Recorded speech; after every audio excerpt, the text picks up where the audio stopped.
Dress पहनना, gown पहनना, खेड़े गांव के लोगों को कैसे लगता था कि मेरी इच्छा एक है मैम, अभी जहाँ ज़्यादा लोग हैं वहाँ पे बिजनेस करना चाहती हूँ। मेरा मैसेज उनके लिए यही होगा कि बहुत ज़रूरी है अपने पैर पे खड़ा रहना, क्योंकि जो अपना जीवन है, अपने जीवन में कौन सा समय कब क्या मोड़ लेके आए ये अपन को कुछ पता नहीं।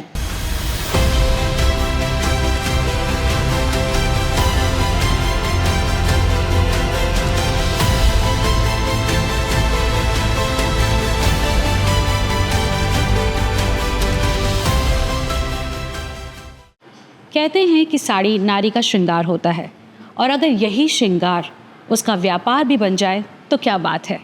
तो आज के इस एपिसोड में, हमारे इस पॉडकास्ट में हमारा साथ देने आई हैं वैशाली दीदी। तो वैशाली दीदी, बताइए कि साड़ी दीदी से लखपति दीदी का ये सफ़र कब शुरू हुआ और ये कैसा रहा। नमस्कार मैम। नमस्कार दीदी। मेरा लखपति दीदी होने का समय जब स्टार्ट हुआ तो मेरे जीवन में ऐसा मोड़ आया मैम कि जब मेरी शादी हुई तो मेरे मिस्टर भगीरथ टेक्सटाइल में जॉब पे थे। वो अच्छे से जॉब करते थे और हमारा घर परिवार अच्छे से चलता था। तभी मेरे हस्बैंड को सोरासिस नाम की बीमारी हो गई। फिर वो बीमारी में इतना खर्चा होता था मेरा वाला कि मेरे घर परिवार चलाने के लिए कुछ बचता ही नहीं था। लोन भी नहीं मिलता था। लोन देने के लिए लोग बोलते थे कि हम 5% से देंगे, 10% से देंगे। उतना मेरा बजट था नहीं। मेरे को लगता था कि खेड़ा गाँव है मेरा, उसमें बिजनेस चलेगा या नहीं चलेगा, मैं इतना सारा कर्जा उठाऊंगी इतने सारे बैच से और वो मैं दे पाऊंगी या नहीं, ये कन्फ्यूजन था मुझमें। बाद में एक दिन उम्मीद अभियान की तरफ से जो वर्दिनी रहती है ना, उनका दौरा मेरे गाँव में हो गया। फिर उन्होंने गठ बनाना चालू कर दिया, तो वो गठ में मैं भी चली गई। फिर गठ बना मेरा। फिर तीन महीने के बाद हमको RF आता है 15,000 का अनुदान। अभी 30,000 हो गया। फिर 6 महीने के बाद हमको बैंक का लोन मिलता है। फिर मैंने वहाँ से वो बैंक का लोन उठाया और स्टेशनरी का बिजनेस स्टार्ट किया। जब बिजनेस स्टार्ट किया मैम, तो मेरे को रिस्पांस अच्छा मिला। मेरे घर परिवार को जो लगता था उसमें से कुछ उसका फायदा हो गया उसमें से। फिर मुझे लगा कि अभी इस पे रुकना नहीं और कुछ बढ़ाना चाहिए। फिर मैंने गारमेंट्स का चालू किया। फिर साड़ी वगैरह, कॉट सेट, अंडर गारमेंट्स वगैरह सब चालू किया। फिर गांव खेड़ा है इसलिए वो ज़्यादा माल सेलिंग नहीं हो रहा था मेरा। तो फिर मैंने व्हाट्सएप, इंस्टा, फेसबुक का सहारा लिया, उस पर डालती गई। फिर मेरे को ऑर्डर आते गए मैम। तो दीदी एक बात बताइए, जो सोशल मीडिया का आपने जैसे यूज़ किया, तो इसके बारे में आपको थोड़ी सी नॉलेज थी, पता था कि कैसे यूज़ करना है, स्पेशली अपने बिजनेस के लिए? हाँ मैम, पहले से पता था। तो फिर मैंने वहाँ पे डाल दिया, तो फिर मेरे को ऑर्डर आने लगे। फिर ऑर्डर आए तो वो घर को देने भी थे मेरे को। मैं मेरे पास गाड़ी नहीं थी तो मैं दूँ कहाँ से। फिर वो हमारे ग्राम संघ में CIF आता है, वो CIF से मैंने और लोन उठाया और गाड़ी ले ली। गाड़ी ली और गाड़ी लेने के बाद जो वो ऑर्डर आते थे तो वो मैं उनको देने लगी ले जाके। इसके वजह से मेरा धंधा और भी बढ़ गया। और फिर वो साड़ी जब मेरी जाती थी तो मैं उनको बोलती थी कि आप अलग जगह मत डालो साड़ी, मैं ही पिको फॉल की मशीन लूंगी, मैं ही करके दूंगी। वैसे फिर मैं अपनी साड़ी का जो बेनिफिट है, जो 50 रुपये साड़ी का, वो भी मैं खुद ही रखने लगी। अच्छा। हाँ, तो आपने उनको एक तरीके से पैकेज दे दिया कि मैं साड़ी भी दे रही हूँ, साथ में मैं पिको फॉल भी करके आपको दे दूँगी। हाँ। अच्छा। फिर मेरे को और बढ़ाना था बिजनेस में, घर में ही रहती थी। फिर मैंने जेरोक्स की मशीन भी ली, क्योंकि हमारा गांव पहले से खेड़ा है, उसमें तो कुछ था ही नहीं। फिर मेरा जेरोक्स का भी चलने लगा अच्छे से। फिर मेरे को और कुछ सोचा तो मैंने वहाँ से फिर सॉफ्ट आइसक्रीम की मशीन ले ली। और सॉफ्ट आइसक्रीम की मशीन लेने के बाद और मेरा बिजनेस बढ़ गया। और फिर मैं बहुत बिजी हो गई और मेरे पास पैसा भी उतना आने लगा। और आज मैं वो उम्मीद अभियान की तरफ से जो मेरा आज जीवन बदल गया है। पहले तो कुछ अच्छा नहीं था, फिर लेकिन आज मेरे अच्छे दिन है, उम्मीद अभियान की वजह से हुए हैं मेरे अच्छे दिन। तो आज मैं साल का कुछ 2-3 लाख रुपए कमा लेती हूँ।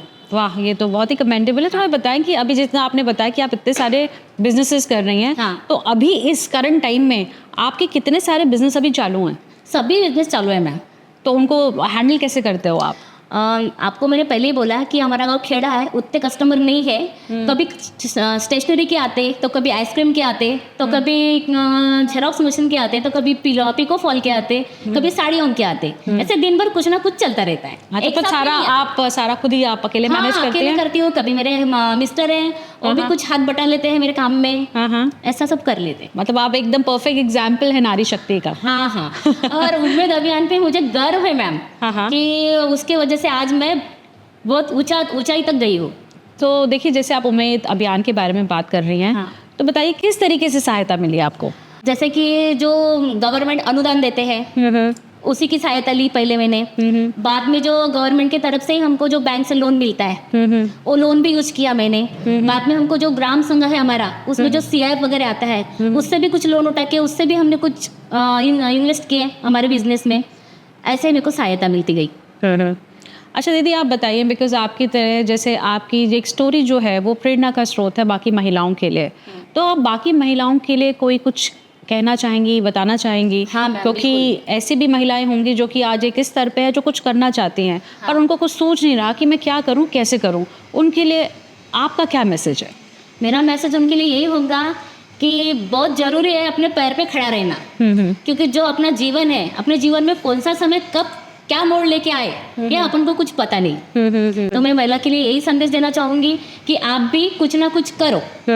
तो वैशाली दीदी, ये बताइए कि अब जैसे आज से कुछ साल पहले आप जिस स्तर पे थी, आपको लोग, आपके घर के खुद परिवारजन आपको एक तरीके से देखते थे, अब किस तरीके से आपके परिवार और गांव वाले या फिर शहर वाले देखते हैं? गाँव वाले मेरा कुछ रहनीमान वगैरह कुछ ऐसा था कि उन लोगों को पसंद ही नहीं आता था। ड्रेस पहनना, गाउन पहनना, खेड़े गांव के लोगों को कैसे लगता था कि देखो ये बहू है और ये ड्रेस पहनती है, गाउन पहनती है। खेड़े गाँव के लोगों को ये उनके नज़र को भाता नहीं था। लेकिन मेरे को साड़ी जमती नहीं थी तो मैं वही करती थी। उनका नजरिया मेरे तरफ देखने का ये अलग ही है, ये सुनती नहीं किसी का, ऐसे कुछ बोलते रहते थे।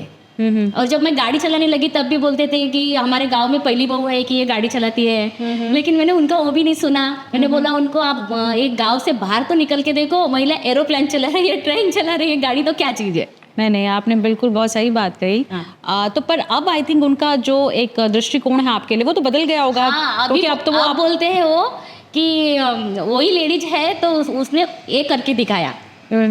बाकी कोई भी ऐसी कोई इंटरेस्टिंग चीज़ जो आप बताना चाहते हैं, या आपके पूरे बिजनेस में आपने कभी कुछ ऐसा देखा, या कोई एक ऐसा माइलस्टोन है, कुछ भी ऐसा कुछ आपने करा, उपलब्धि करी जो आप बताना चाहते हैं हमको? मेरी इच्छा एक है मैम, अभी जहाँ ज़्यादा लोग हैं वहाँ पे बिजनेस करना चाहती हूँ। मतलब अपने व्यापार को बढ़ाना चाहते हैं? मैं अपना व्यापार और बढ़ाना चाहती हूँ। चलिए, आपको बहुत बहुत शुभकामनाएं एंड ऑल द बेस्ट कि आपका बिजनेस जैसे चल रहा है उससे कहीं अधिक और बढ़े।